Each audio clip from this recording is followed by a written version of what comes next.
listening to The Starting Zone, a podcast about World of Warcraft and the people who play it.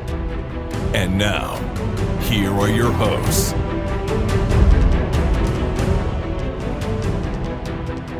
Well, hello and welcome to The Starting Zone, the podcast about World of Warcraft, people who play it. Today is January 8th, 2024, and my name is Spencer Downey. Thank you so much for listening and subscribing to the podcast. I'm joined today, as always, by my co-host, Jason Lucas. Jason, how are you doing on this Monday?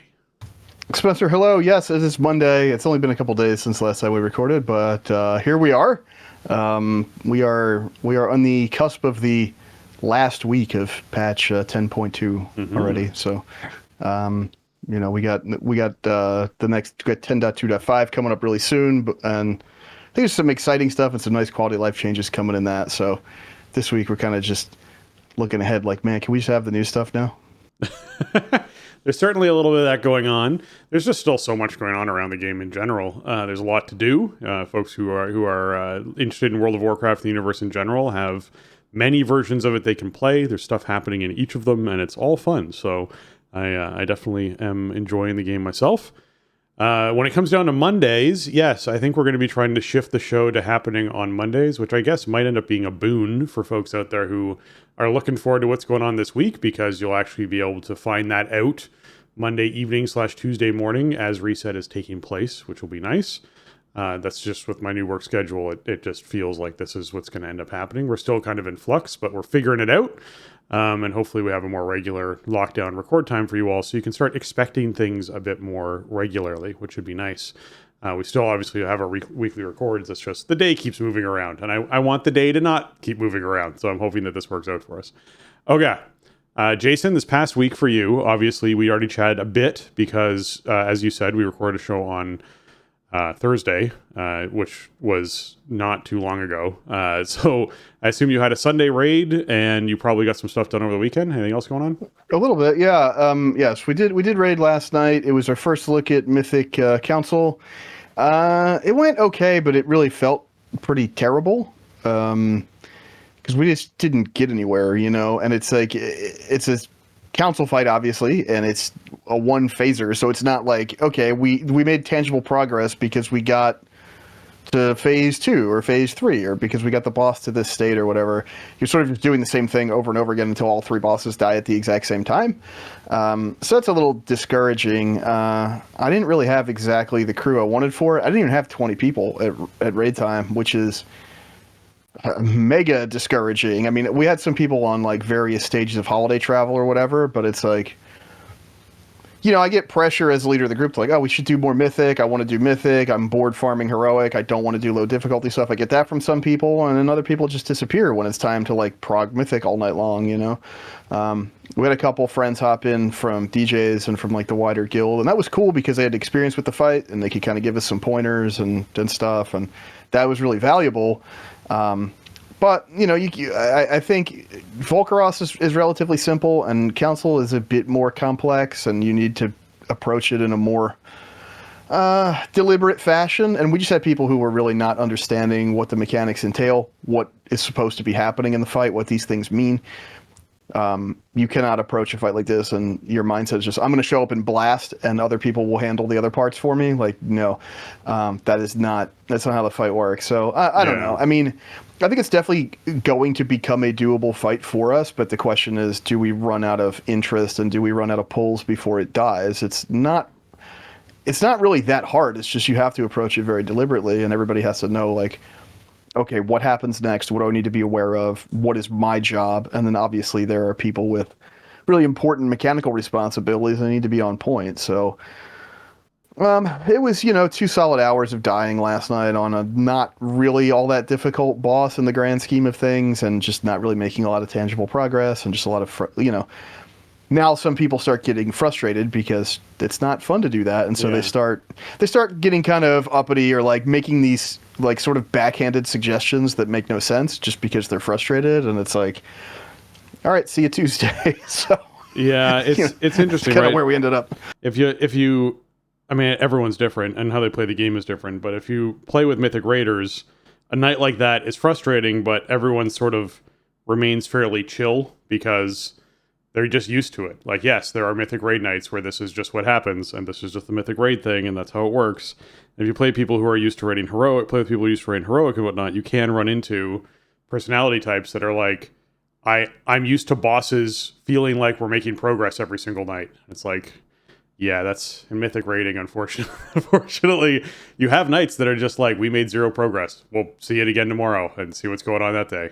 And yeah, as you get farther and farther into the raid, I think you're going to start experiencing more and more encounters that obviously are more difficult and challenging. But the biggest part is personal responsibility, which is where when you mention like, hey, I just want to show up and blast, that really isn't a mentality of a Mythic Raider, because it really is like, okay, what are the 12 things I need to know about this fight in order of priority when I'm doing my role? And typically there are something, along that many number for you to sort of keep in mind about when cooldowns are being used, when rotations are happening for you, positioning, and then of course, and most importantly, all the mechanics and what the mechanics are for the fight that you have to pay attention to, and what that dance is as people learn it. So I'm glad there were some DJ folks in there with you, because I'm sure that brought in some sort of tips, or having people there who've killed it is just nice and helpful. I find in so many situations. Yeah.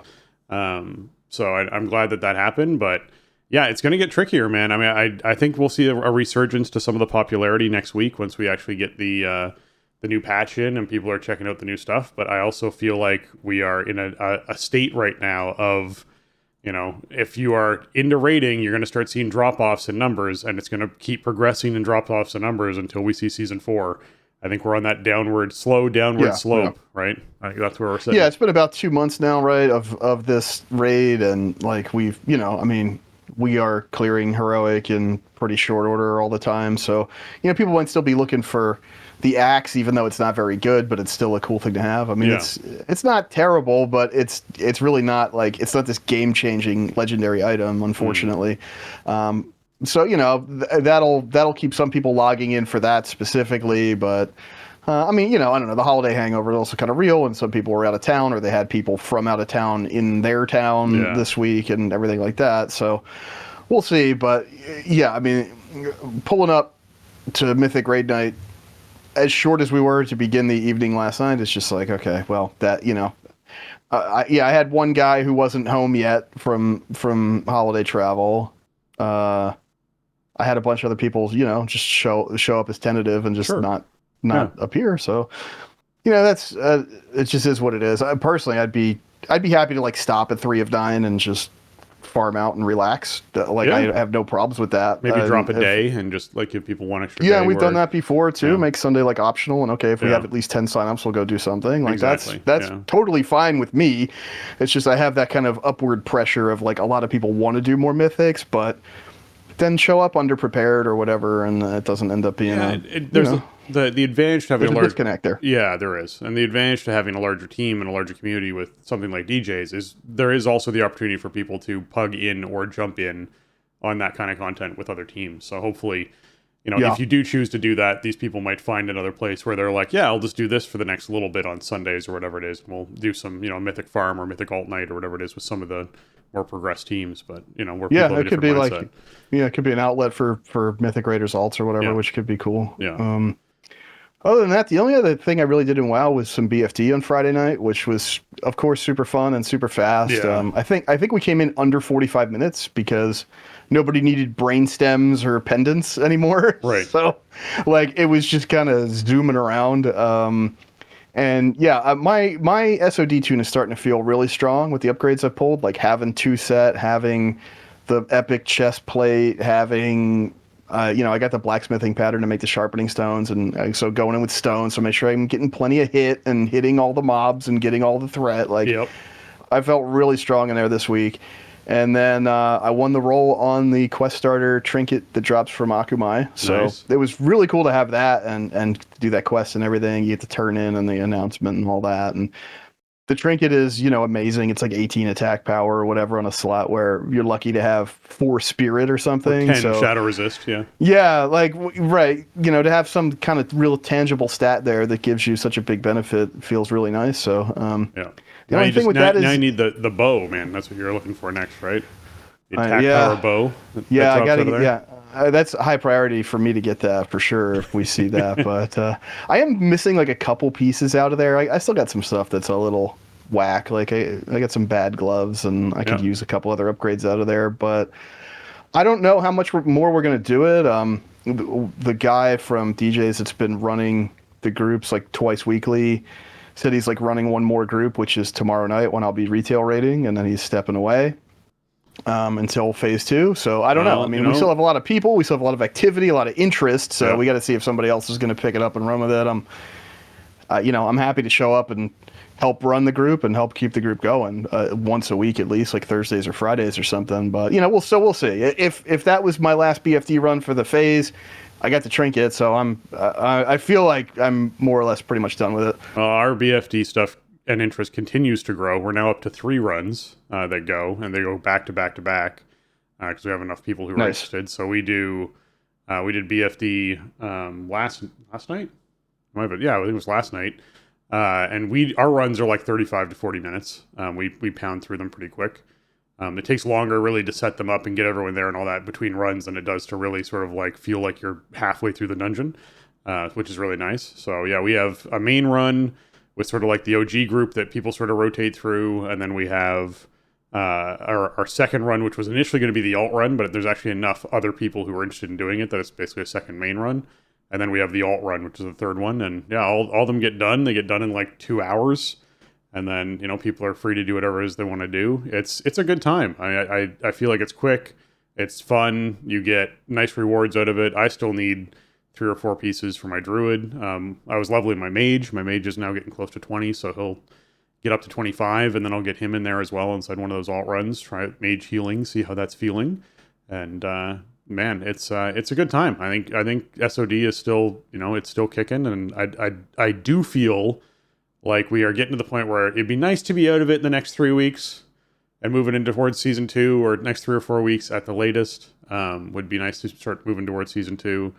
But we'll see what, the timeline ends up being for sure for season 2 stuff. But yeah, I wouldn't have wanted it to be as short as I think some people wanted it to be when it first came out. I think some people wanted like 4 to 6 weeks in season 1 and then immediately into season 2. I'm glad we've sat in it this long. I'm glad people have had time to work on stuff this long because it is still very fun. Yeah, and the bite-sized nature of it is what makes it cool, and and also like just having the level cap be so low. I'm in no hurry to move out of it. I mean, I think another few weeks at least would be ideal. And I got I don't know. We haven't heard anything yet, so who knows? But I have a feeling that like we're not gonna see phase 2 like next week, But I think they want to sit on it a little bit longer. But you do sort of have that.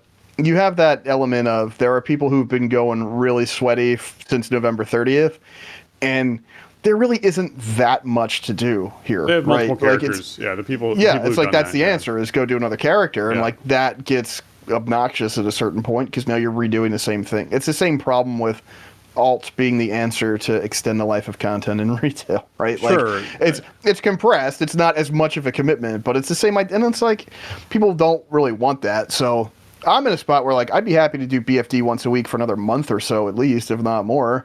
But other people are desperate for something else to do. So, it's gotta maybe somewhere in the middle is maybe a better answer there. Right. Yeah. I think the people who are doing multiple characters and what's really inspired about Season of Discovery is the runes and the rune system and the different roles. So there's people out there who are like, ooh, I still haven't made a warlock tank yet. Ooh, I still haven't made a rogue tank yet. Ooh, I still haven't made a mage healer yet. And so they're sort of experimenting with these classes and these different roles and finding, that the twist of the runes is really what's keeping people hooked into making alts. I think if this didn't have the rune system, obviously the whole thing would be very different and wouldn't be nearly as successful in my opinion. But by having that rune system, it differentiates it enough from retail that people are wanting to experiment and wanting to try it out. Like I'm leveling a second character, which is not something I thought I would ever do with Season of Discovery. I wasn't even sure I was going to touch Season of Discovery when it sort of first got announced. And I'm leveling a second character in it because I want to try mage healing. I want to see what that's like. So I want to get that character up and experience that. So I think that speaks for itself in the whole thing. But I made a rogue this week, but I only got to like level 5 or something. I played enough to get to Goldshire, and I was like, all right, I gotta go to bed. But so we'll see. I might level that up a bit, maybe try some rogue tanking or something. But the problem with that is like the runes become sort of a double-edged sword there, because like it's cool, but do I really want to go get another set of runes on another character and everything that entails? Like, I don't know. I'm that's where I kind of land right now. I'm probably not going to play that character too much, but it is sitting there if I feel like I need to play some SOD. Sure. I do think getting some runes has been made more of a slog, because I think it was made as a single character experience by design as far as the rune system goes, in my opinion, because it is just a longer process to get them. Now, some of them are a lot easier. I think Druid runes are substantially easier to get than Mage runes, for example, but that's just, with the way that the different designers work for the different classes. So we'll have to see where things end up, but I think it's in a good place so far. All right, let's hop into what's going on this week in World of Warcraft.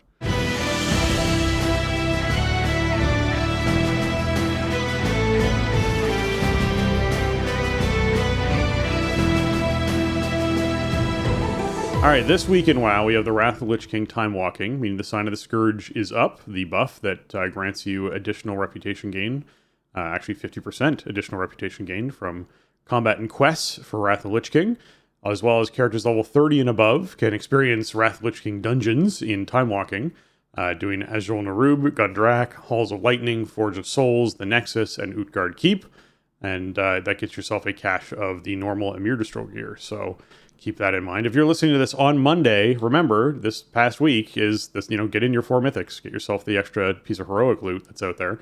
With the current stuff, if you haven't done that yet this week, that's on your list to do tonight before reset tomorrow. However, if you're tuning in for what's going on next week, then be sure you knock out some Time Walking. Great way to level a character. If you're still working on achievements and want some reputation stuff from back in Wrath, you can get that done. If you're trying to get yourself some Emir Distro gear, you can do that too. The Time Walking dungeons drop 428 eye level gear, which is the 1 of 8 Adventurers track gear, and the vendor sells 411. All of this has been buffed from where we last saw it, so 428 is definitely a nice item level to be seeing drop from this stuff on Adventurer track. I think that's right where it should be. That helps a lot of folks who are working with new characters to max level get going immediately, and this is what you see dropping out in the world. This is what you get from other tasks like that. I'm happy to see this sitting at 428. I will say that the Ulduar Time Walking raid drops 415, I think. I think it still dropped 415 stuff for max level characters, which is disappointing. I'm wondering if that is specifically because of the power of some of these items that are out there. But the achievements and whatnot are still things people can go and get, as well as the raid quest for repeatable and additional loot and cosmetics. If it is dropping higher than 415, I mean, obviously if this is dropping like normal quality raid gear, could be cool to run an Ulduar this week. A lot of people like that raid. It's got some really nice way to sort of mix up your raid team for the week if things are starting to get a bit stale. But obviously someone can confirm or deny what's going on with that. Yeah, it should be normal equivalent, but we haven't seen. Well, I guess we did see Black Temple, but I don't know for sure. I would expect like normal quality item level. But, I guess we'll find out, or if anybody happens to do some Ulduar Time Walking this week, just let us know. I'm probably not going to get to this week. I mean, yes, we had the discussion at the top about like waning interest in pushing Emir Distro prog, but I don't think Ulduar is on the menu for us this week. I think we're going to still try to do some new stuff. But yeah, this is a great thing to do this week, especially in the season. You get Great Vault completion for doing Time Walking, right? So like that's another nice benefit for characters that you might be working on. These are, iconic classic dungeons that are super fun for the most part. And yeah, I think the rewards are pretty decent. We've sort of had this continuum lately, and we talked about it on the show of like, well, for a while there, Time Walking rewards were really bad. It was just you're sort of doing it only to either get quick XP in dungeon combat or to get the weekly reward. Yeah. It's still mostly like that, but at least with the upgrade track, like you can get some drops, and if you really want to just play, that style, if you're doing mostly like low difficulty match-made stuff and outdoor stuff, you can upgrade that gear into a bit more relevance, which is cool. But yeah, it's a good event, and of course, I think having the having the time walking raid quest come back around every time is huge. I think we need a time walking raid for every time walking event for every expansion. We don't have that yet. We only have the 3 still. So obviously Wrath is one of the ones that has it, so that's awesome. But that would be nice. A nice thing to put on the wish list for this year would be like, a Miss of Pandaria time walking raid. A Warlords time walking raid. Mm-hmm. Yeah, Throne of Thunder would be my preference. I love that raid. But, we have, 3 other time walking events, and they don't have raids attached to them. And we're also missing a BFA time walking, which might send some people's heads spinning. But it is true. That should be in here by now. So, I don't know. Well, I wonder once we get to that point, are we really going to get to a point where we have time walking every week or every other week or whatever once you have that many events in the rotation? Yeah, man. You mentioned Warlords raids, and it was like you got Hans and Franz, and you got Blast Furnace, and you got these classic fights that were very iconic fights back in the day for doing that stuff. So there's a lot of really good content and raids inside of Warlords that they could be exploring with time walking. So yes, there's certainly some room there for them to grow in the time walking raid department. All right, as well this week you want to be sure you're knocking out Aiding the Accord. That's the quest you pick up right off the bat inside Valdrakken. You have to earn 3k rep and choose between 2 options. I'd recommend choosing the Emerald Bounty option. That tends to be the one that is going to be up this week that you're going to be able to complete the easiest, fastest, and be the most relevant to your character. There's also PvP quests for you to pick up in town. If those are something that you're getting into activity-wise for PvP, be sure you're checking those. And the Brawl this week should be Cooking Impossible, where Nomi is back and he wants to bring you... wants you to bring your most dangerous pots and pans to the Valley of Four Winds for a new brawl in the kitchen. And this is Valley of Four Winds, gorgeous zone. You are there with your team competing against the other team to cook the best dish possible. In order to do this dish, you have to go out to the gardens and collect different ingredients to throw into the pot, your own pot. Your pots are located on a stage next to each other, you and the competitors. And if you are willing to, you can go over to your competitor's pot and mess around in their kitchen to create trouble and make it difficult for your opponents to deliver the ingredients. Stuns, snares, interrupts, that sort of fun thing to sort of mess people up. Knockbacks, that kind of rings of peace are very effective in this one. Just to sort of stop people from getting to turn in their ingredients so that you can make your dish first, because whoever finishes the dish first wins. This is a great brawl. This is exactly what I want out of a brawl. It's very fun. It is definitely something where there's a PvE, PvP aspect, because you are fighting like yaks and whatnot out in the Valley of the Four Winds to get meat for your dish, as well as at the same time fighting, other players who are competing for those similar ingredients. It's a fun one. So definitely check out Cooking Impossible if you can. Yeah, great theming, and it's a bit of a different gameplay style, as you kind of mentioned, from a lot of other battlegrounds or even other brawls. So you can bring sort of a different tool set to this and help your team succeed, and it's pretty fun. You could just kind of run interference on the other team's pot the whole time if you have enough, disruption tools, if you have enough stuns and knockbacks and roots and fears and whatever. Yeah. And that's pretty fun to do, actually. Or if you have like a lot of movement or whatever, you can just collect a bunch of stuff for your team and try to avoid combat because you're just busy cashing into the pot. So, it gives some room to some other play styles to actually contribute more in a battleground type of setting. And I think the theming is just super fun. So this is one of the better brawls to me. It's not just like, hey, here's a wrinkle on something that's very familiar. It's a whole different way to play. Exactly. Yeah, and it's not an area we tend to have a battleground in all that often. So, I mean, the Valley of the Four Winds is just a very special, pretty place. So I love revisiting it. I'm looking forward to getting back there. I always enjoy going back to Pandaria. All right, Oristor the Hibernator is the big rune bear who is up in the Emerald Dream. Drops 441 loot. This loot is catalyzable, so it is worthwhile knocking out to try and get yourself some 441 stuff that is on an upgrade track. It also drops the rune bear appearance for those druids out there, so doing the world boss is always worthwhile in case you might be able to get that. It's very cool. If you are someone who is still trying to get achievements done or reputations or some of the rewards, the other world bosses are the Zakali Elders down inside the Zeralak Caverns, or Bascaron, the Shale Wing, the big bird over in Waking Shores. Be sure you're knocking that out. Mythic plus affixes for the week are Fortified, Storming, and Bursting. which means non-boss enemies have more health and deal increased damage. And while in combat, enemies periodically summon damaging whirlwinds, as well as when slain, non-boss enemies explode, causing all players to suffer damage over time, and this affects stacks. This is a dangerous fortified week when it comes to bursting. It is certainly something where you are going to want to have people who are fast on the dispel. The biggest tip I can give anyone who's healing bursting situations is dispel yourself first as a healer and then worry about everyone else. So often you get like panic moded because you got 4 or 5 stacks on the group and you just want to try and use AoE heals to try and keep the whole group up. If you dispel yourself first and then just focus on everyone else, you will end up having a better experience as a healer in most Mythic Plus situations. So not the worst fortified week overall though, because storming just, there's going to be some bosses where those whirlwinds do affect you and knock you up and do some damage to you. We talked last week about some of the area denial issues that can come with Mythic Plus affixes.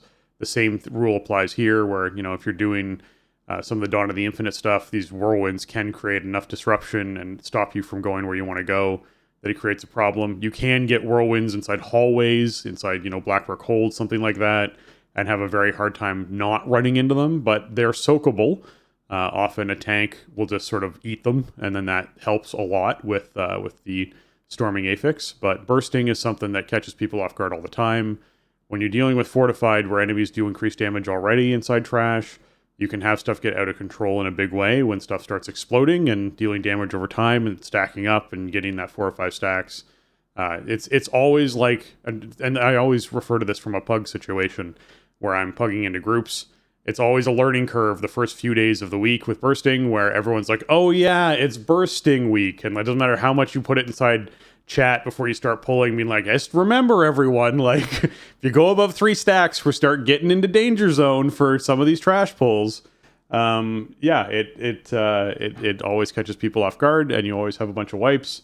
And hopefully your group sticks together and perseveres, but in pug situations, anything can happen. So I think overall, like for an organized group, this is a great week for Fortified. It's really simple mechanics, really easy stuff to handle. But when it comes to pugs, you're going to have a rough start with the bursting. I'm just putting it out there. Yeah, I mean, this is why I tend to avoid doing any kind of pug Keystone Dungeons if I possibly can, because you just never know what you're going to get, and I don't like to have my time wasted or to be frustrated or abused. So, I think what you said is on point. I mean, unlike the last few episodes, I haven't done a full slate of these keys so That's far right, this yeah. week, because we're not actually at reset yet. But overall, yeah, it shouldn't be a bad week considering the overall state of the dungeon pool and the tuning. Fortified and bursting can sort of have a little bit of anti-synergy, kind of, because they have bigger health pools, so you might have like more of a chance for bursting to tick off before the next thing dies. But you also have the risk of, one of the worst things you could do with bursting is just keep chaining it, right? Yeah. So if it dies on second 4 or second 3.99 and then extends the stack, then that's real bad. So you're usually better off killing a bunch of stuff at once and then waiting versus killing a thing and then hoping that you don't kill another thing for 4 seconds. But I guess as far as like on death affixes go, one thing with this week is a lot of times on death affixes with Fortified can just cost you so much time. Like Spiteful, for example, right? Like you're just in combat for an eternity with trash. Even Sanguine, which, it's not as big of a deal and certainly not as much as it used to be. Like it slows you down because you have to think more about positioning and stuff. And if you position something improperly, then you could end up wasting a lot of time trying to kill stuff through Sanguine heals. Bursting, like, obviously is more fatal than something like Sanguine, but it should be less disruptive overall and less time consuming than something like Spiteful, because once the stuff is dead, it's dead. Also, if you have self-healing or whatever, if you're not a healer, you should be aware of when you have bursting on you so that you can, help your healer out and maybe top yourself up or whatever, just so that you're safe from the dot. But yeah, overall, I'm looking forward to stepping in this week and knocking out some dungeons, maybe get a little bit of rating. You know, we got some gear and some expertise since our last Fort week, and so maybe I could pick up some rating here and there. That would be fun. But overall, yeah, I mean, I think it'll be a fine week for Mythic Plus. Storming is, you know, we mentioned Volcanic last week and how that can have some weird overlaps with bosses, and the same general concept applies to Storming. Although Storming is a bit more manageable, I feel like, because like you said, you can have a tank or somebody just kind of crash into the storms, and yeah, you get knocked up in the air, but it's not going to hurt you too much, and you know, you're probably not the person that has to deal with the positioning requirement anyway. Volcanic kind of doesn't work like that, you know. You can't really save somebody else from a Volcanic. Like, it doesn't, that's not how that functions. But Storming, you can sort of just get it out of your group's way with good positioning, you know, or all your melee can be like, okay, we're not going to let the healer get hit with the Storming Tornado on Chrono Lord Deos so that they can do the Orb Soak thing, you know. You can play around it a little bit more like that, so... Yeah, overall, pretty good week. Just makes me wish that we still had a Fighter Chow. Remember that? Like back in the Legion food that gave you like mega out of combat health res, and it's just like kill everything, and then you just Fighter Chow it back from the bursting. That was pretty fun. They nerfed it pretty hard once they realized that that's what everybody was doing, but that was a cool interaction. Yeah, I enjoy when they do stuff like that, because a lot of the foods in the game, you end up being like, well, here are the 4 foods that your different classes and roles eat, and that's it. But they put in like 30 new cooking recipes, and you're like, well, make some of them crazy like that and fun like that so people use them on occasion in some situation, right? Find that niche situation where it is useful to use the wide variety of foods that you want to add, because you want cooking to be an interesting profession for folks. It's been in the game since the very beginning, and it's had a use since the very beginning, and often back then it was like, hey, everyone still gets the same buff from all these different foods. Just pick the one that you like or that you can get the materials for the easiest and, you know, cook that one, and that's the one that you're going to eat. But I like it when they make them really spicy like that. I like having a slow fall food, so, you know, you never take damage from fall damage, or I like having a food that makes it so that you know, as you said, have out-of-combat health regen. I'd love an out-of-combat mana regen food for Mythic Plus. I think you'd see a lot of healers run a food that went, hey, it increases your out-of-combat mana regen by like 250% or something like that, so that every time you got out of combat, you watch your mana start spiking up. Because, yeah, not often do people have to really drink towards the end of a season inside a Mythic Plus dungeon, because they've sort of worked out all of their mana management, but I think you'd see a lot more aggressive play and fun play with people who are running food like that, and choosing to do that over taking a little bit more stats for the little bit of damage that they're doing here and there, just so they have consistent mana through the whole dungeon, not worrying about it. Like, I'd love to see that kind of stuff come in. So I definitely want that sort of Fighter Chow style food back. I think would be really fun going forward. Mana regen food would be great. Okay, let's move into the recent action against exploitive accounts. I wanted to cover this before we get into hotfixes. Bornak came out, did the regular monthly post that we normally get. The total actions against exploitive accounts in December of 2023 was 270,970, which is over 8,740 accounts per day. And that's accounts that were against cheating and exploitation, and this is accounts that received either a 6-month or a permanent ban. This is again, I love that they're sharing these numbers with us, because it's insane what we're seeing every single month on a regular basis that they're getting rid of. It's absurd. I mean, it's unthinkable how the numbers here, like, I mean, we know there's huge botting problems and stuff in Season Discovery, and you know, throughout Classic, it was an issue back when Classic was just World of Warcraft, and it's been an issue since Classic spun up, and it's like a never-ending battle, you know. And it's one thing to say ban all the bots, but when you look at the stuff that they release, it's like, how can you? I mean, I'm sure that this is hardly making a dent in the overall problem. Let's say they're getting, like, let's be really favorable and say they're getting 60% of the account. Like, that's really favorable. Let's say they're getting 60% of the bot accounts on a monthly basis. They got over 250,000 accounts in 1 month.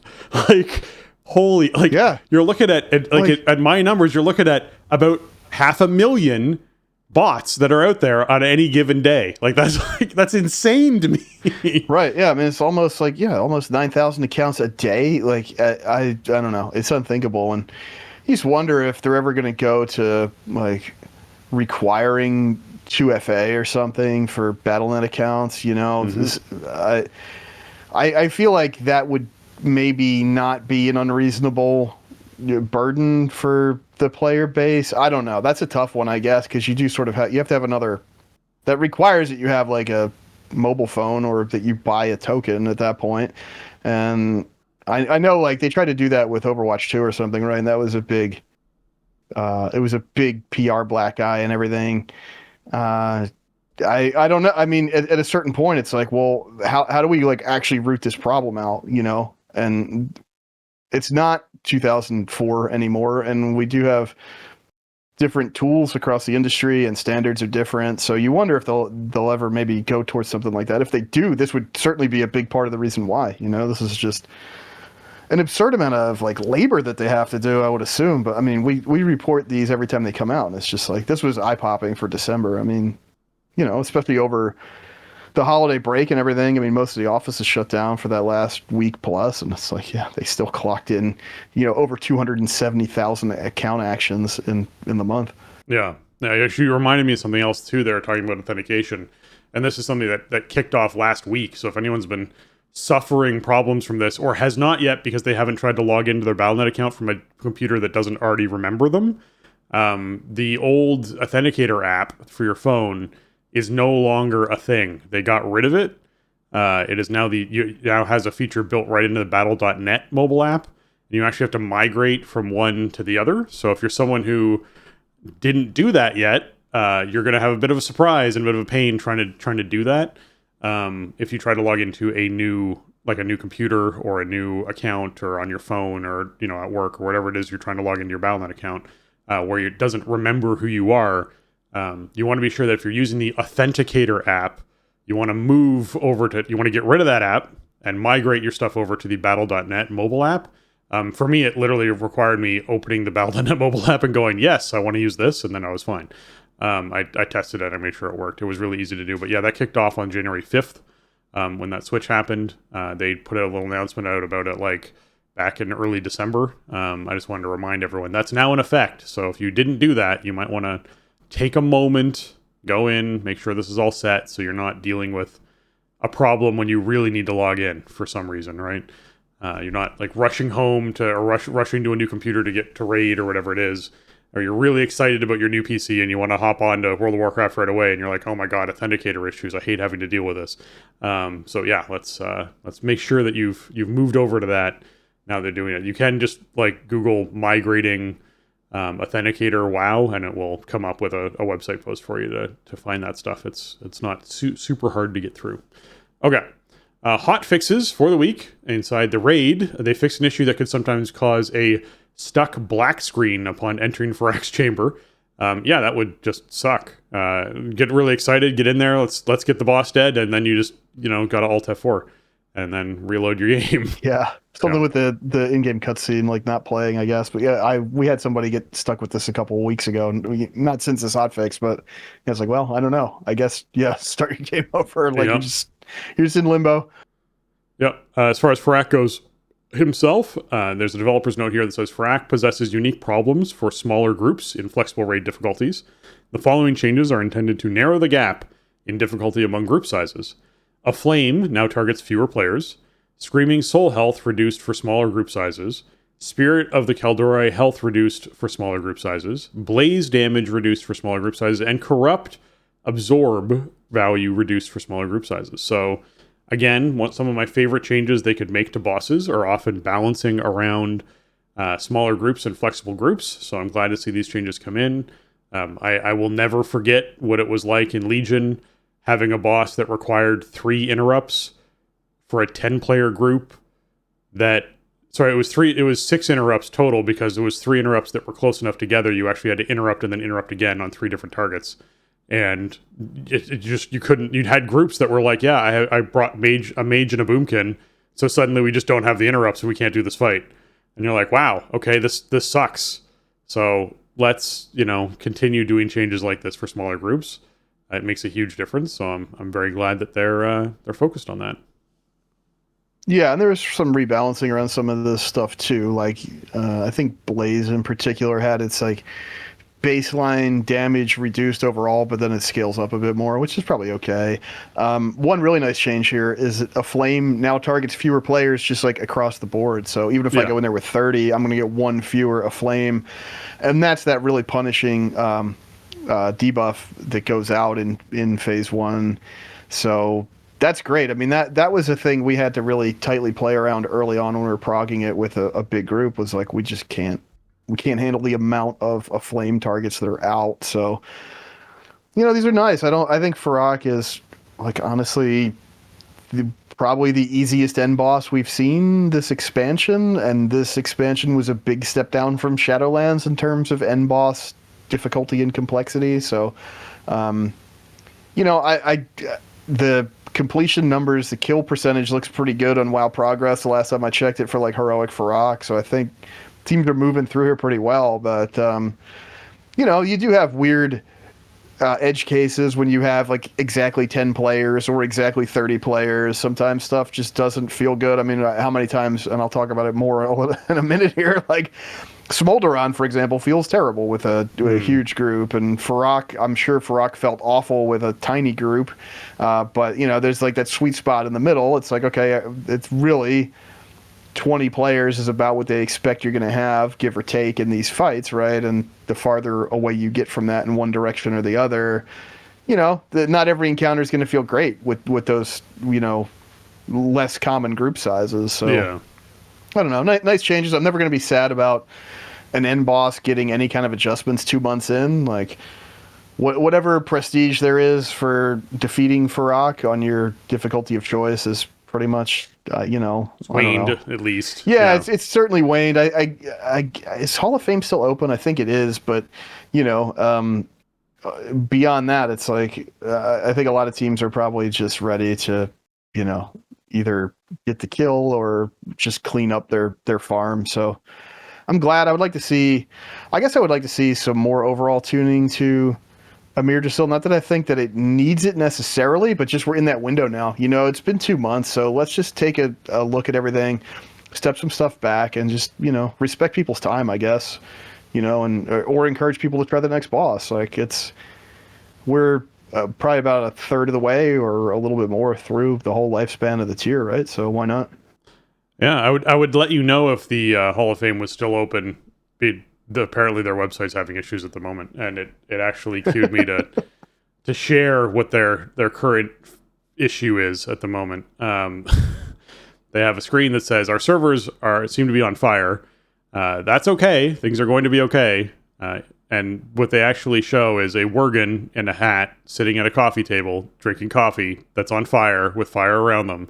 It was very clever play on the meme. So nice. Wanted to share that there was some new art for their internal server errors. Yeah, they have a great server error screen on the website there, but doesn't help us with the Hall of Fame question at the moment. I don't think that it's full. So, I don't think it is. I wouldn't be surprised if Horde Side had filled. I imagine Alliance is still going.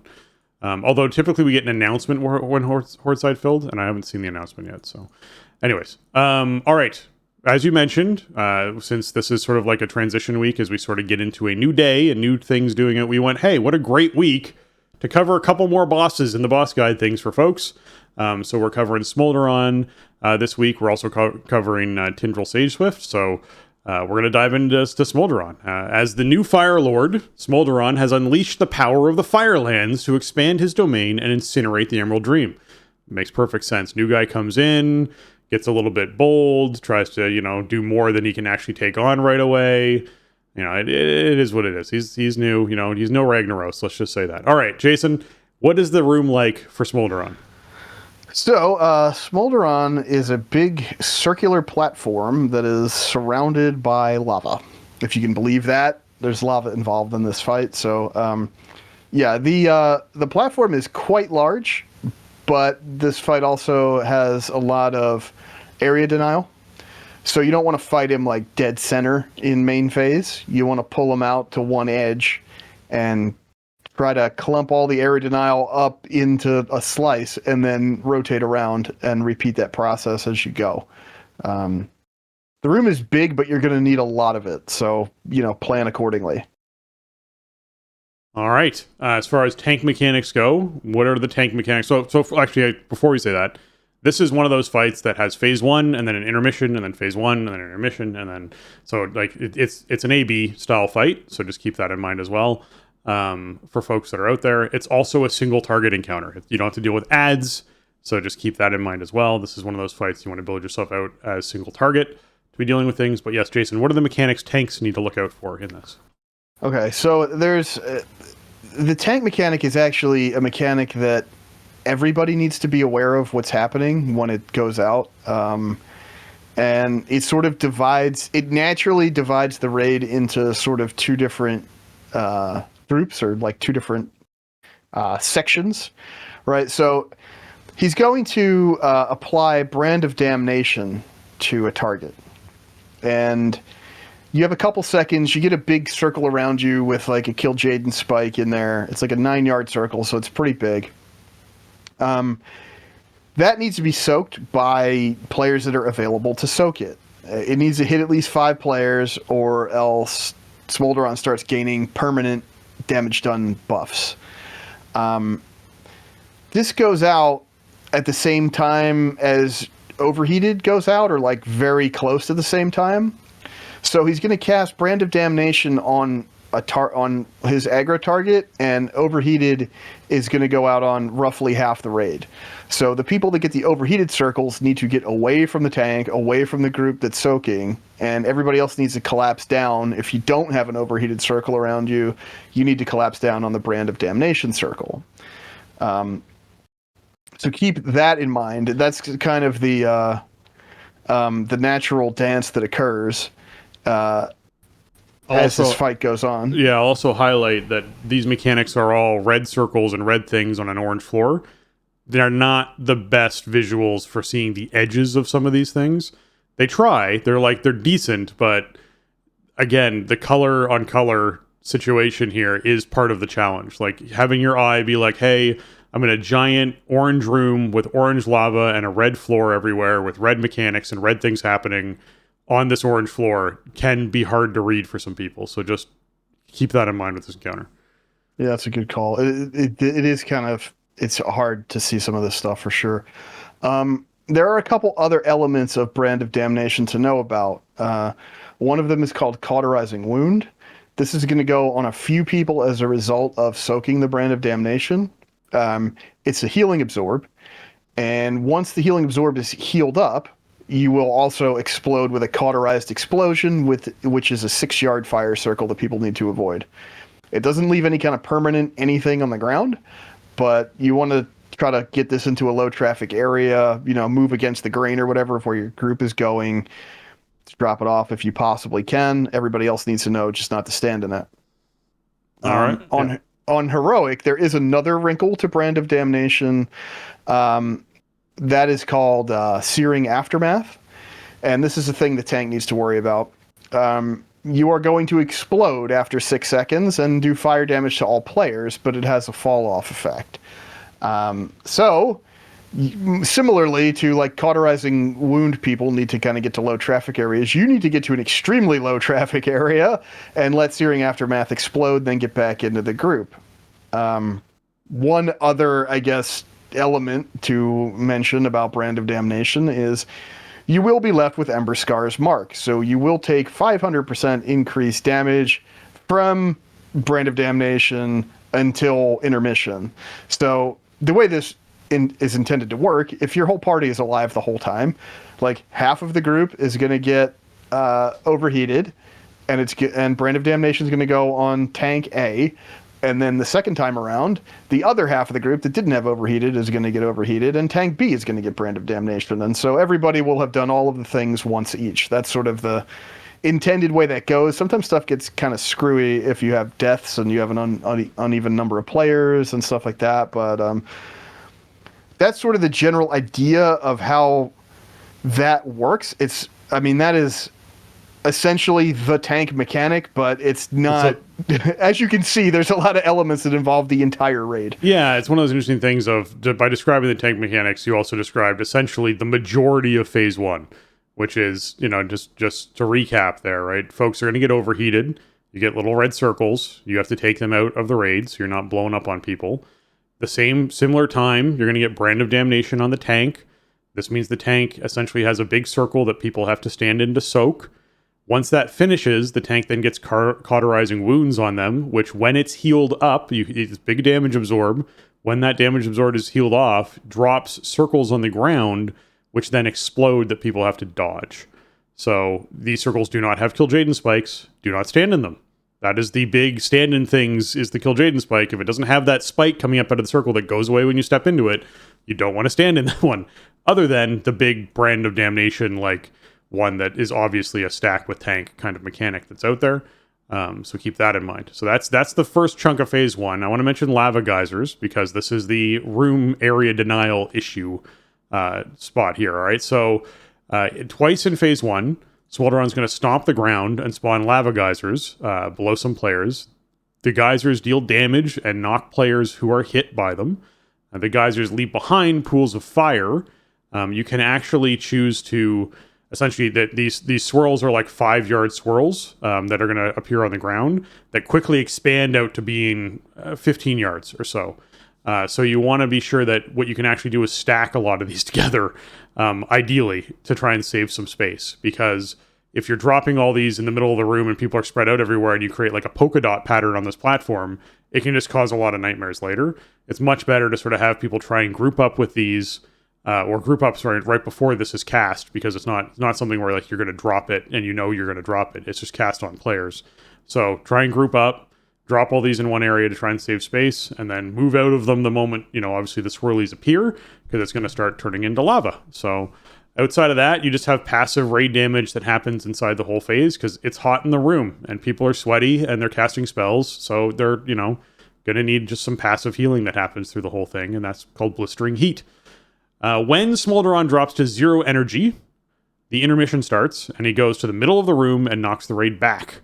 The intermission lasts about 30 seconds, and Smolderon recharges and essentially does nothing until phase 1 starts again.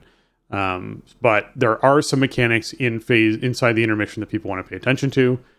I think we should start off with Devour Essence. Jason, does that make sense to you? Sure. There is one thing about Overheated we didn't really talk about, which is the heroic mechanic modifier, this is where the whole thing starts unraveling. Because you may think, I've heard him complain about Smolderon quite a bit on this show with a large group, and I don't understand why. Because you have these circles, you move out, you explode, you move in, you do the hokey pokey, you bait the lava over here. What's the problem? Flame waves are the problem. Because what happens to overheated targets on heroic is that when overheated expires, everybody shoots like 3 flame waves out of their character model that go in 3 separate directions, and everybody shoots one of these, and if you get hit with it, you take decently hefty damage and you get knocked back, and you're probably already at the edge of the room, and so you may end up getting knocked into the lava. You may also get displaced in a bad way with other area denial or whatever. So this is really tricky to manage with bigger groups. What we usually do is have the overheated people kind of fan out along the edge of the room and point their tunes in towards the middle. And, I try to stress everybody, just be patient, give it a second, because the flame waves kind of spin up and then start moving. So if you just start moving as soon as your circle disappears, you might even run into your own flame waves.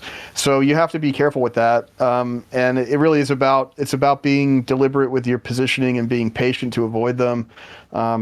It's very hard to read these, especially with a big group, because everything is orange and red in this room. And it can be hard to tell which direction the tornadoes are coming from or moving to. There's just a lot of visual interference. So you have to be careful. And yeah, everybody needs to know, like, okay, we're all going out here. Oh, this person's trying to get out to the edge. But I planted here. I'm just going to plant. Like, don't do that. You need to let them into the arc, like slide down if you can or whatever. Everybody can scooch a little bit. You don't want to overlap each other, but if your circles touch, it's probably okay as long as you can react to the lava waves shooting out of them, or the flame waves, I mean. So I think that is the single trickiest part of this whole fight, especially for a bigger group. If you have like 25 plus, that's going to be the real hurdle, is like, how do we survive enough in phase 1 with flame waves and everything to actually kill this boss? And then right after you have overheated and flame waves on heroic, that's when the lava geysers come out. So it is this hokey pokey dance of like, okay, you get everybody out to the edge, and then you want to all collapse down to near where the boss is or near a specific point to try to bait the lava geysers, then rotate around, reset, and do the whole thing again. That is that's the sequence of events in this fight, and that's just how it goes every single time through. Lava geysers cast a little bit later than overheated the first time around each phase. So that first set of overheated people, they have a little bit more time to safely move around and start baiting the lava geyser.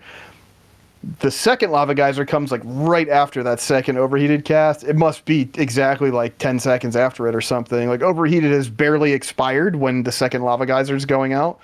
And of course, that's when you're about to move into the intermission phase, and that's where you can like sort of least afford to start dumping lava geysers everywhere. So you got to be real careful with baiting that positioning back. It can be kind of frustrating, to be honest. So that's sort of the challenge in phase 1, is not killing each other with your overheated and flame waves on heroic, and yet also baiting the lava geyser to where you want it to go.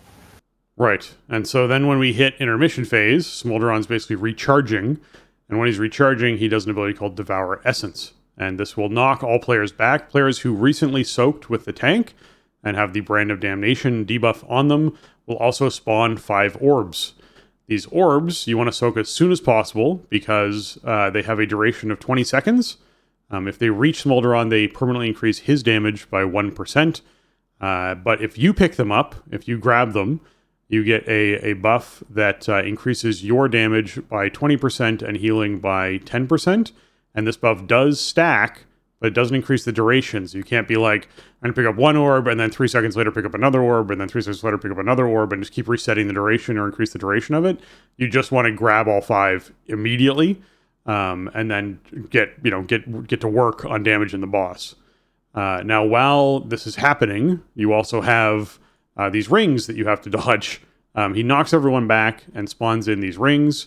They're basically just, the same old donut dodge circles that you have to deal with of, hey, you want to progressively move closer to the boss, or depending on your position, move away from the boss, to not be standing in the spiral of doom fire that exists there, so that you're not taking damage from that at the same time.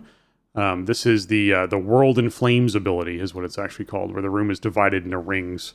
And basically, if you get hit by this, you take massive damage, and you get a 10-second dot, and it does a ton of, like, you just don't want to get hit by this. It's very bad.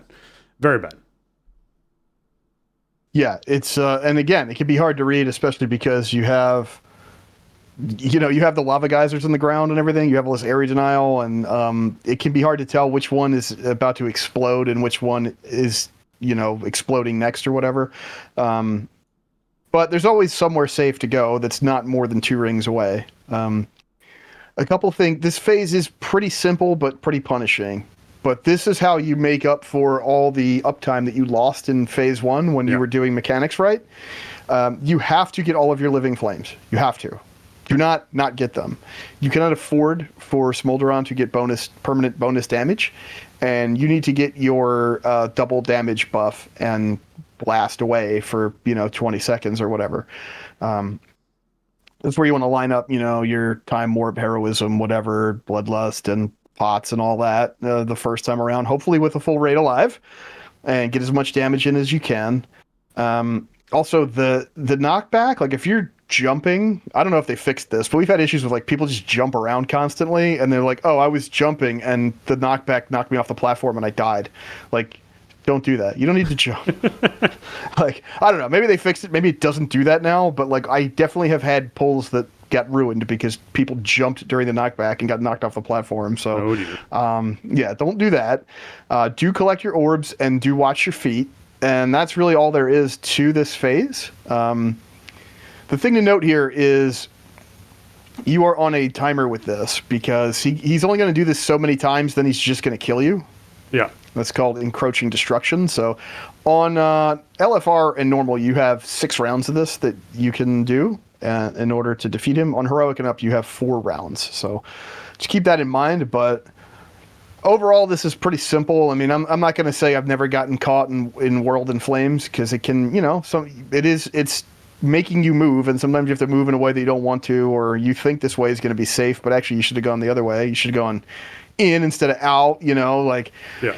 There is a ring right under where the boss is in the dead center of the room. It's just a circle. It's not even really a ring. And that is a zone that will ignite, but it's also a safe zone for you to stand in sometimes, so sometimes you got to just walk right under the boss's model and just keep damaging it.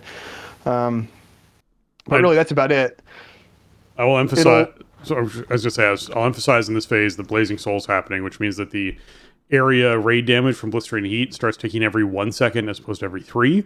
So your raid is just taking more damage during this phase, period. Just, straight up through the whole phase, which is why that 50% increased healing, if you're a healer who happens to get the orbs, it's important you get them as well. Keep in mind, these orbs are not like, oh, someone else will get them. You're the only one who can see these orbs. So when those 5 orbs spawn, you are the one who has to get them. If you see them, you have to get them because you're the only one who can see them. So just keep that in mind as well with them. And then, yeah, as Jason mentioned, essentially you can only do this phase so many times before the Soften Rage or Hardened Rage, I guess in this case, hits you. But every time he recharges to 100% energy, he also goes back to phase 1 with 10% increased damage. So if you do this, too many, essentially if you have to do this 5 times, because the 6th time he enrages, do this 5 times, he's doing 50% increased damage. The higher your gear level for this fight, the easier this fight gets, period, just because you can not have to do as many phases after intermission before actually killing this boss. So that's another factor for you, is this is one of those bosses where, hey, you know what, gear just does help in a big way on a fight like this. Oh yeah, this fight gets just remarkably easier as you can kill it faster. I mean, the first few weeks, this was a real headache for my team with, a huge amount of players and not killing it particularly fast. And it's like, okay, well, we need everybody to survive 3 rounds of this in order to have a chance of killing the boss. And now it's like, okay, as long as everybody can survive the first round, the people that can take care of themselves and do the mechanics will kill the boss before anything bad happens. But which is kind of a nice thing about this raid overall, is most of the bosses are like that. You get rewarded for killing them fast, which has not always been the case with this game. So I do appreciate that. I think the design of this fight is actually really cool. It, the sort of the dance that it teaches you in order to succeed at it. It's just frustrating because I do like to play with a bigger group, and the arena and the mechanics don't really accommodate that. I think the learning curve is just way higher with Flame Waves for a full group. This would have been a really interesting raid to see what would have happened if after 2 weeks of it being out, or a week of it being out, or even with 2 separate focus groups of players, they had one raiding with the red mechanics where everything's red and everything's fire, and one with the same room, but all the mechanics are purple or blue. So it's really visually visible and with contrasting colors. Even people running, there are going to be some colorblind modes that don't work as well with that, but I would be really curious to see making a dynamic difference in the shade and coloration of these mechanics, how much easier people find this fight. Because it's just a big, when you're inside a busy fight with a lot going on and you're trying to do your rotation and there's other stuff happening, a lot of people just lose track of where that World in Flames ring is, or where that tornado is coming from, or there's just so many things in here that if you just aren't able to pay attention or see it visually enough, if it isn't enough of a contrast and pop out enough on your eye, you just don't catch it, and then that's it, right? So it's one of those fights where I'd be really curious to see, okay, we released the one where everything's orange and red, and release the one where the room is orange and red, but all the mechanics are this, bright green or bright blue or bright whatever, very contrasting color. How much easier is this fight? Yeah, that's a good call. And while you're saying that, one thing that struck me regarding, because I think Flame Waves is really the big sticking point, and that's the big thing to learn. That's the big kind of hump to get over, especially with a big group, is how do we manage overheated and Flame Waves. We were just talking about Varrock and about the lines that come out, right? The blaze lines. it would sure be nice if the tornadoes that come out had blaze style lines on them to show you where they were going to be. I mean, it would be, an absurd number of lines, right? It would be 45 lines on the ground for a 30-player group with 15 people getting overheated.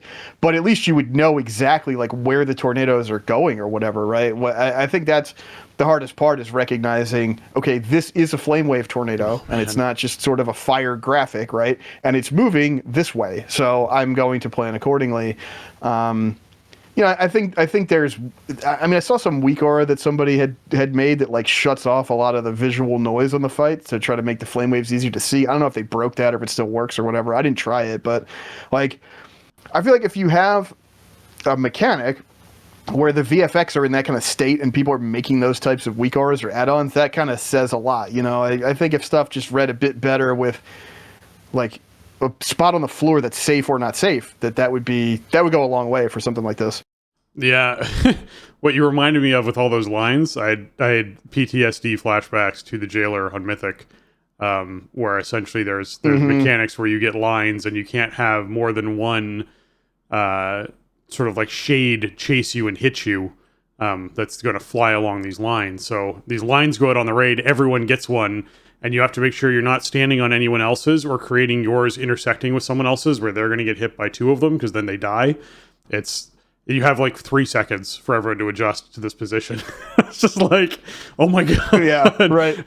That was not a fun thing. There were so many times where someone would get caught and they die. And you're like, all right, wipe it up. Here we go again. Oh my God. Yes. So, I do think visuals are really important. I do hope that they continue to improve on this sort of raid mechanic stuff, because I think it creates a huge improvement to accessibility of the raid when they don't do things exactly like they did in Smolderon, where it's, hey, big orange room, everything's orange and on fire, and every ability is orange and on fire. And you're like, this is why I like Shadow Flame so much. Shadow Flame was a very unique purple and red mix ability color that did not blend into anything. That was a great decision. Let's have more things where stuff does not blend into stuff so that we can actually pay attention to it and get that going. But yeah, let's move on to Tindral Sageswift. It's going to be the second boss we're working on. It says, obsessed with restoring immortality to Keldori, Tindral Sageswift agreed to work with Farak on the cusp of Farak's victory. The Seer of the Flame stands against the champions of Azeroth, ready to ensure Emil is reborn in flame. Man, it's a really bold project for Farak to take on, trying to take down this World Tree thing. I'm just putting it out there. That's like he bit off a lot. Trying to do this. Yeah. I mean, hey, I guess being ambitious, you can't fault any of these bad guys in this raid for not being ambitious enough. But this isn't the first time we've seen a night elf bad guy who's like obsessed with restoring immortality. True. That's sort of been a thread since vanilla, really. So yeah, they introduced this in the previous patch with the Druids of the Flame coming back and everything, and so here you go. Yeah, exactly. All right, so this fight is a fight that has a dragon riding intermission. So for those who were really waiting for that dragon riding fight, this is the fight. It is a 3-phase encounter with a flying intermission between each phase. Both intermissions are identical.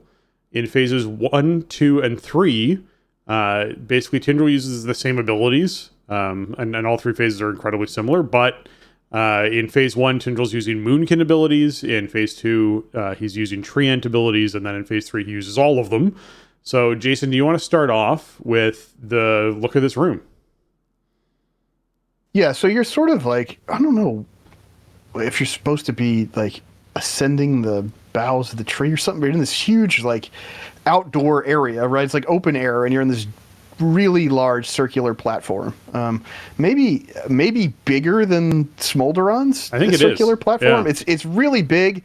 There is area denial involved in this fight, but it's not as pressing of a concern as it is on Smolderon. It's not really the thing that this fight is testing.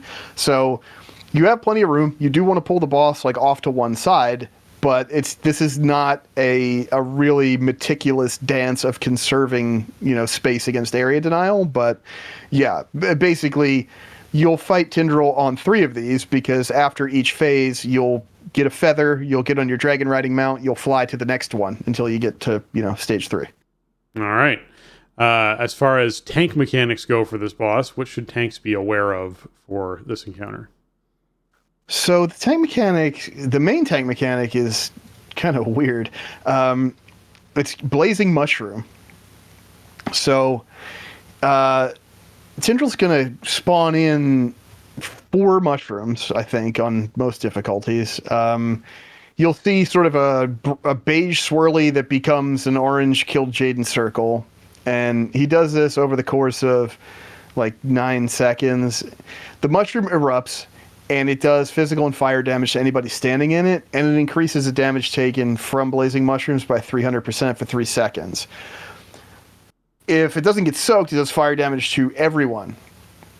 So what this means is that tanks need to alternate. So tank A needs to take blazing mushrooms 1 and 3, and tank B needs to take blazing mushrooms 2 and 4. These things spawn around the boss in some kind of a radius, but they can spawn in other stuff that's bad, which sucks, but you have to soak it. So pop a button if you have to, if it's in some existing fire or whatever. Just don't let it pop on your group. It's not really a difficult mechanic to handle, but it's rarely the only thing that's going on, right? So to me, that's where I find the challenge, is like reading the screen to be like, okay, blazing mushrooms are going off. Okay, my co-tank is in number 1. Mushroom number 2 is coming up. I'm going to get over to it. Like, there's a lot going on in this fight. So sometimes with overlaps, it gets a little bit confusing.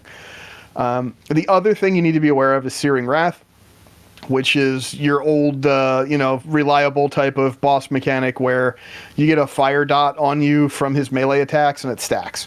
So you want to swap this around every, like 7 or 8 stacks or something. It's a 20-second dot, so it lasts kind of long. So you got to get it stacked up decently high before you can cleanly swap it. But once you're clear, just, pick up the boss. And what we usually do is pull the boss sort of back to like the southwest quadrant of whatever platform we're on, and then we move around like counterclockwise as mechanics come out. So that's sort of really, it's a relatively simple fight to tank in terms of what it's actually asking tanks to do compared to like Smolderon, which we just did. This fight is I would say lower tank burden overall, but recognizing that it's time to soak your mushroom can certainly be difficult. It seems simple on its face, but you're not doing it in a vacuum. You're doing it in the context of everything else happening. Right. So I'm going to save Mass Entangle to last because it's the big catch-all for all these abilities. So we'll go through the abilities first.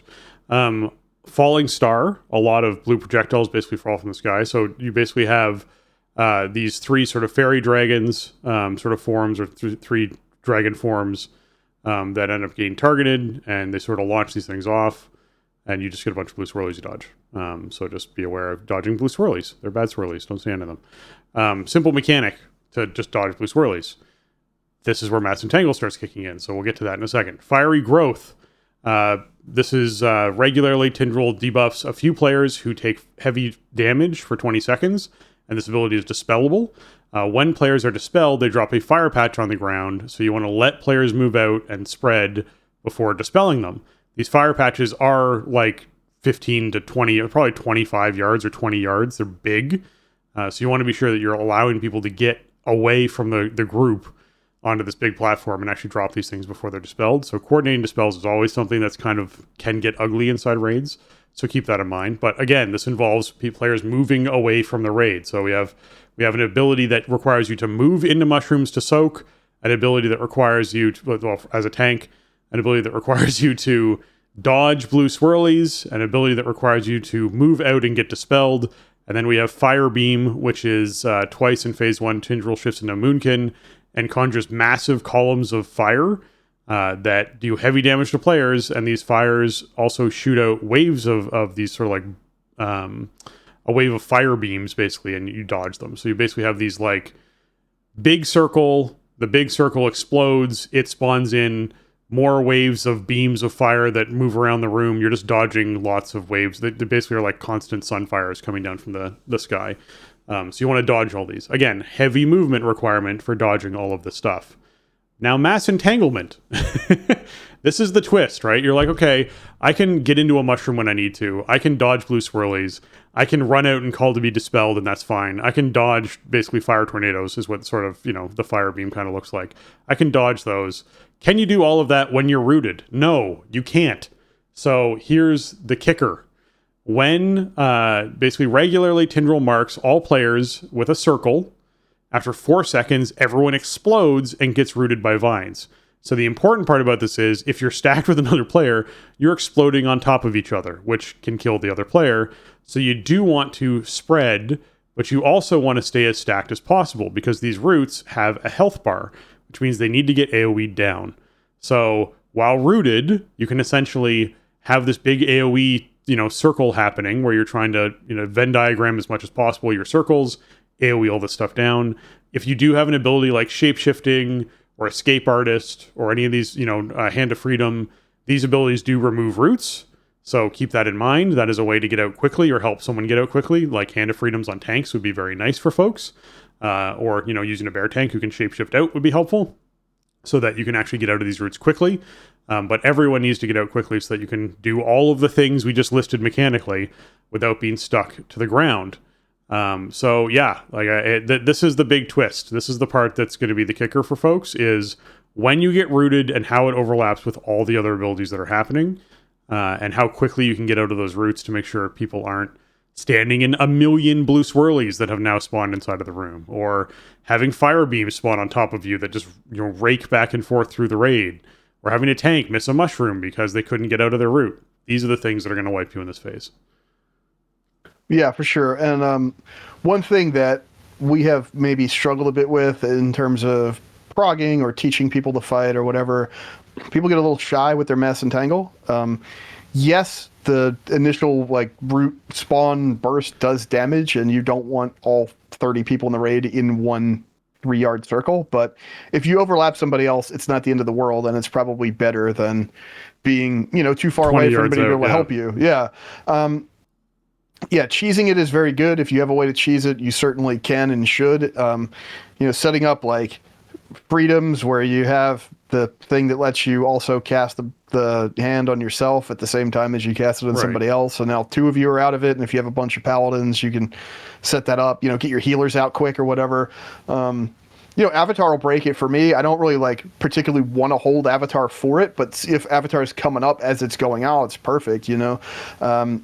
And yeah, this is the thing that makes all the other, it's this and the fiery growth circles, because they get pretty big. I'm not exactly sure how big the Scorching Ground is from Scorching Growth, but it's Scorching Ground, but it's got to be at least 14 yards or something. These are really big circles. So yeah. Again, you have plenty of room to move, and you're not going to be on any of these platforms for all that long, but you still have to move out of all the other stuff. The one thing we tried this week at somebody's suggestion, which seemed wacky to me, but it seemed okay, was when fire beam goes out, right, there's a huge circle on the ground, and then the beams explode out from it. The initial hit from fire beam, the big circle doesn't hurt that bad. So if you stand dead center of it, and then the beams just go out away from you, that actually worked okay. And then you don't have to move as much. But I wouldn't recommend that for prog or for lower gear groups, because everybody who's in the circle is going to take damage from the initial explosion. It's just it's less disruptive overall. And if you could drop a darkness or an AMZ or a barrier or something, you could kind of build a strat around that to reduce your overall movement and stuff. But that's more that's some Harlem Globetrotters stuff. It's not necessary. You just keep the boss moving. But it was fun to try it, I guess. But really, that's all there is to phase 1, which is also half or 2/3 of phase 3. So, you're going to get a lot of chances to practice many of these mechanics, like Mass Entangle and Falling Star and Fiery Growth and Blazing Mushrooms. You're going to become quite familiar with those. So, just make sure, what I would recommend would be have a spot for people to go, or at least a direction for people to go for Fiery Growth dispels, and have a direction for people to be moving in away from everything else. Stress to people not to go off in a corner with Mass Entangle. They should be huddled up with a group for Mass Entangle, and then you'll get the hang of it. I think what I like about this fight is the ramp up. It's one of those fights that teaches you how to do it as you're doing it. And I always like when they have a fight laid out like that, like it presents you with sort of a relatively simple version of the problem it's asking you to solve, and then just layers more stuff on as you go. So, really, that's just the stuff to worry about in phase one. It's a nice intro to the fight, I think. Yeah. So after 90 seconds in phase one, Tindral shifts into an owl and flies up to the next platform, and you have to go and grab a feather that apparently he's molting all over the place. So you just grab one of these feathers, you mount up on a mount, and you then take off, flying towards the next platform. Now, while you're flying, players can fly through these green orbs that grant a stackable 5% damage and healing increase to the raid. So keep that in mind. Grab as many as you can to break Tindral's shield after you arrive, because he gets all shielded. And it also grants everyone 3 vigor, allowing you to use speed boosts and your abilities on your Drake. So that's the other advantage of getting these green ones. Now there are Scorching Plumes, which are these like fire orbs in the sky, and they deal damage to you and reduce your mount's vigor. So you want to dodge the fire orbs while you're flying through the sky. Keep that in mind as well. When Tindral arrives at his next platform, he has that shield, like I said, for 5% of his health. And that basically starts a 30-second channel. If he completes the channel, the raid dies. This is not the first time we've seen this. We see this in a lot of encounters. And if you break the shield, it interrupts him, and you're able to continue the fight. If you're fast, you can land on the platform before he sort of, does the kill everyone part of this thing. So definitely be sure that you're collecting up as many green orbs as possible as a team to get a big damage buff and grant that extra vigor, which helps you get more orbs. This is as we said at the very beginning, the dragon riding fight. So this is the dragon riding intermission phase. Yeah, I was a little scared of this before we actually got to do this fight, because I'm like, I'm having like I don't trust all the people in my raid to do this. No, I mean, how could you? This isn't my first rodeo, you know, and but this is honestly pretty simple. You're dragon riding in basically a straight line to the next platform. It is very important when you're progging, especially, to get those orbs, because you want that full 10 stacks of Dream Essence. Yeah. That's going to help you immensely break, in terms of breaking the shield before you go boom and all die. So just make sure you do that. There's plenty of them to go around, and they respawn after a couple seconds, so you can kind of have a couple waves of people go through and collect them. I don't really picture it being too much of a problem for most groups. I guess if you have like a 10-player group and you have some people who are less confident in their dragon riding abilities, then it might be kind of hard to get stacked all the way up. But this was something that when they previewed it, we were like, dragon riding inside of a raid boss? Like, I don't know. But it's really fine. There's not much of an ask here. It's not asking you to do too much. Just get a feather, get on your mount, fly in a straight line, pick up some orbs, and then fight the boss some more. Yeah. Okay, so now, as opposed to shifting into a Boomkin, he shifts into a Treant when he's going to be doing his stuff. He still does Falling Star, which is the blue swirlies you have to dodge.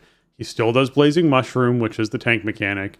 He still does Fiery Growth, where you essentially have to run out and drop these big old, puddles on the actual platform, which is the Dispel mechanic, where you're dispelling off to drop the big puddles on the platform, so organizing that.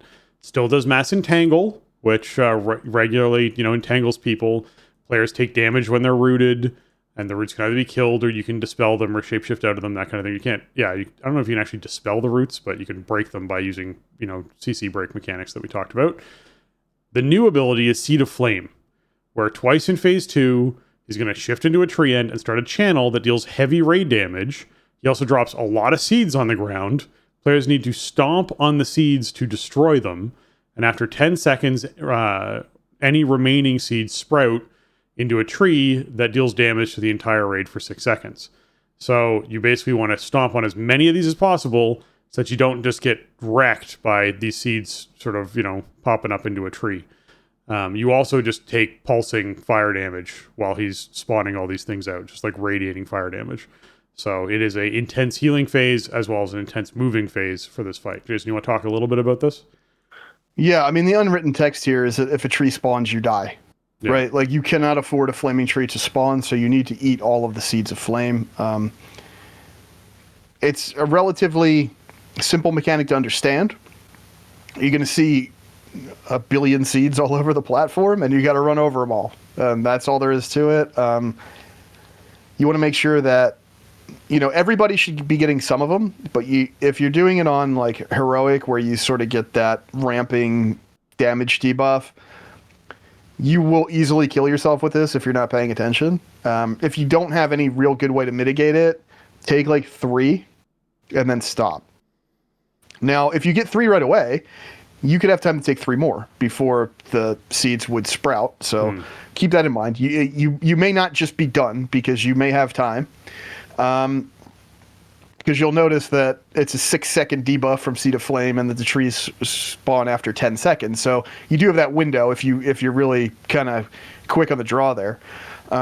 If you have an immunity or some kind of big magical damage reduction, then take as many of them as you can possibly get.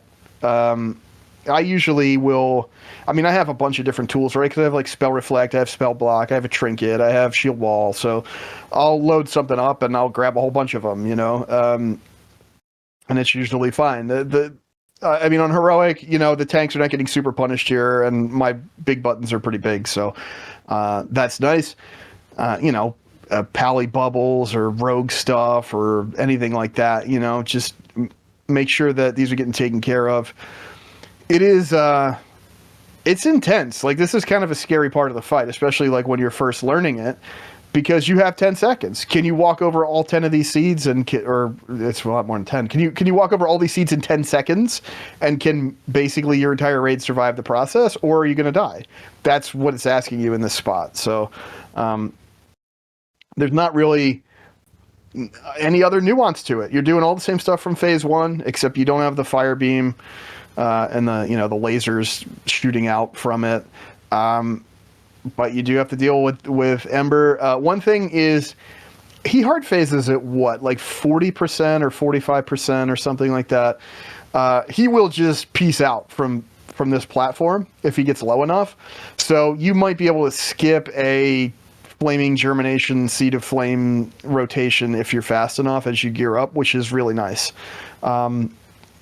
We have had some weird issues, though, where he hard phases like that, and there's still, like, mushrooms out, and it looks like they're going to despawn, but they don't, and you got to be in them, and then you might be behind on the other stuff. So you do have to be careful once you start hard phasing him, because stuff will still take effect. Like, if there's seeds down, you still got to get them, even if he already flew away, right? So just something to keep in mind with that. I'm going to say this is a classic penultimate fight issue. Typically, the second to last boss has some aspect of, if you push them too fast, then you break your timers, and this fight no longer works because you're just wiping to pushing too fast. No one likes having to hold damage, but this might be one of those fights where, as you mentioned, there could be something as you gear up where you're like, the timing on this isn't working anymore, it's making the fight harder. It's better for us to stop DPS for 10 seconds or 8 seconds, and then pick up damage again, just to like get us back in line with what everyone's used to as far as timings go for some of these abilities. So, all right, 90 seconds of this phase, or as you mentioned, some sort of hard phase push, will make him transform into his owl form again, drop feathers, fly to another platform. You pick up the feathers, you do the exact same stuff in the intermission, flying around, collecting the green orbs, dodging the red orbs, getting that buff up, lands, gets a shield on him, you blow up the shield. Now you're doing essentially phase 1 and 2 combined. You have all of the abilities we listed for phase 1, including Mass Entangle, which is still the twist for you, only now he not only shapeshifts into a Boomkin, he also shapeshifts into a Treant inside the same phase. So you're dealing with the sort of like sunfires that come from the sky and chase people around, those fire beams that Jason talked about, just sort of stacking in the center of, to try that out as a mechanic if you have some sort of damage absorb or reduction, to try that out. And you have Seeds of Flame, which is the seeds thing we just talked about with the trees. You have both those inside this phase. And so it creates some more overlaps that are just more challenging for players to deal with, and a lot more damage. There's just a lot more radiating damage, because every time he shapeshifts into a Boomkin or Treant, he does a large hit to the raid. So this phase is more of a like big healing check for, hey, do you still have enough mana left after these earlier phases to keep people alive through these multiple shapeshifts that are doing large amounts of damage to people? But otherwise, that's the whole fight. Just, doing that, those three phases. Yeah, it's your old A plus B type of arrangement. I think it's a pretty cool fight. We didn't really get stuck too bad on progressing it. I think the visuals are cool, and sort of the, tainted fire druid thing. This is also the fight where you can get druid forms from his form. So his owl form he turns into is the owl form you get, I think, for killing Farak, is that you can get on a druid. So yeah, definitely cool and worthwhile checking out and picking up if you're a druid former. Yeah, that's a nice element that they've woven into this whole patch. Overall I feel like this fight was a step down for us from Smolderon in terms of struggling with it, but Smolderon is really punishing for a bigger group. This boss is not as much, I mean, you do have things like the area denial, you do have the seeds, but if you have a bigger group, then you have more immunities probably, right? You have more ways to handle it. And I don't know, it's a pretty fun fight to be able to blast. I mean, we mentioned sort of some of the weirder things about timing at the end of phase 2, but I'll take it. It's really not that big of a deal if we have to okay, we got to make sure we get these mushrooms before we mount up and fly away.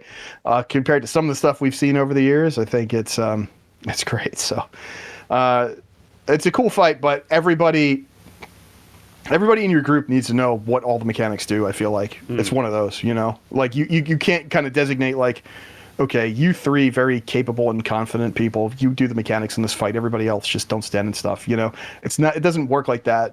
Everybody needs to have an idea of how they react to whatever mechanic is next and sort of how the mechanics overlap and what they mean for the group overall. I think the good part about that is each mechanic, I think, is simple. The problem comes in when you have all the overlaps or the different combos. So, but that's about it. I mean, I think for the penultimate boss, I don't know. I mean, Amir Drasil is just awesome. I feel like it's such a player friendly raid. So I really don't have any big complaints about too many of these fights. No, and I'll highlight the opposite thing about this fight from Smolderon, which is this is a grayish green platform with blue abilities and red abilities on it. It is incredibly easy to see these abilities. They do stand out. They are visually clear. I love this. This is what I want in my raid encounters is, hey, we have contrasting colors, stuff that's bright so players can see them, and it makes this fight easier for players to identify that a mechanic's happening and they need to do something.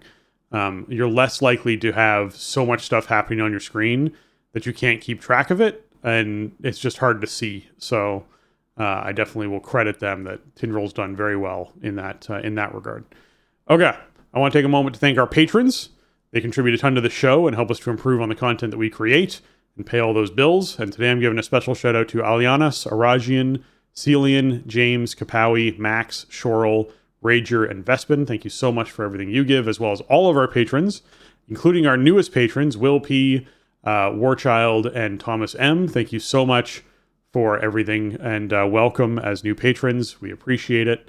Everyone who gives and contributes towards the show help us make this content and help us continue to make this content. So thank you again. You can find our Patreon over at patreon.com/thestartingzone if you're someone who wants to jump in and support the show.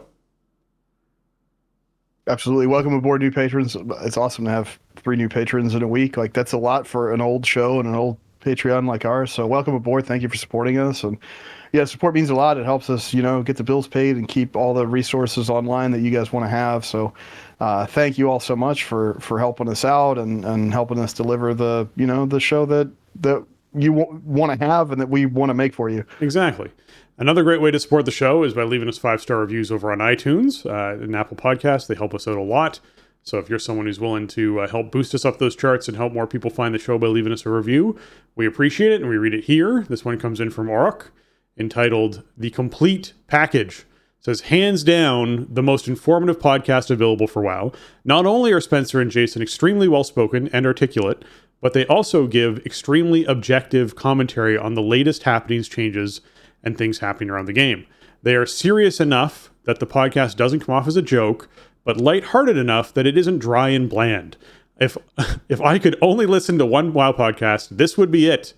I'm a career noob dwarven BM hunter since vanilla, but I'm screwing it up less for folks in instances ever since I began listening to TSC. Keep up the great work and keep your powder dry. Oh my goodness. Keep your powder dry is a great, it's a great quote to end this thing on. Thank you so much, Arak. That means a lot to us. I loved your review. It made me laugh. It made me smile. I appreciate you going out there and leaving us one of these. And I'm glad that we come off as an enjoyable show for you, and you pick us as your number one. That means a lot.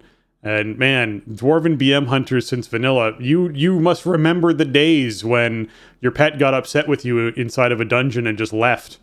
And you were like, well, I guess I don't do damage anymore. I should have paid better attention to my pet, because that's sad. I think Season of Discovery has reawakened some of those feelings for some people, learning the pet management aspect that's around for hunters back in the day. So I appreciate you, and thanks very much for this.